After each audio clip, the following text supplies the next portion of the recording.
OPANIN KOBINA na ye bomra ni sa Obodeykay na so ama umeye ya frɛ wedding kra kye sɛ wuri wonu mu andi nkra be ma ko ato okuni na owu akuni ne wo abrempɔn Obodeykay wo ma kɔbema maita bono abutu enti yakɔ akosan nko na tututu adi nsensemu ama akorabo aka Obodeykay a wantumi amafie bie mu minya no masampafo bi akɔnsia do akɔsi oba panin ha na akwasɛ wotwira ne mahwe na chi o na ne mana odi wogya Obodeykay no ba mo wu abɔ no foto fanti ankoma se ne ti dede se ekɔkɔbema anso kɔbema man dwom na mmom Obodeykay fie OPANIN kofi kwa odi kan adwunade abusua wo abiade abenchego OPANIN kofi jan ochiame ya Taylor OPANIN kwame amega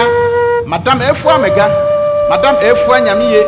maami ama yenum eni mpanifo eka ho bi na tie yie mpa so wonum se mensem se OPANIN KOBINA na ebon mra ne so Obodeykay ato na nanom se do onyamfie ade owotwe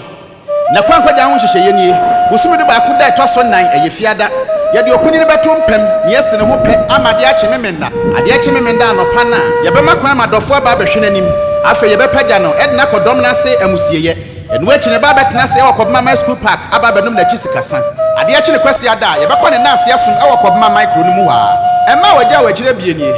araba ɛwɔ abradu nkwan Mr. Kɔbina mensa ɛwɔ nkran kwasi tawia ɛwɔ Kɔbema man eku ankroma ɛwɔ nkran eku obotwe ɛwɔ tema akwese son wɔ nkran kwakwa suman esa akyerɛ aba rose akwese bedu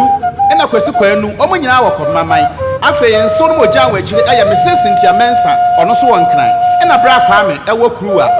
manana no mogya wɔ akyire boro aduanan ɛne akyire odupon akase atutu yɛ hip fa na ntumu abɛda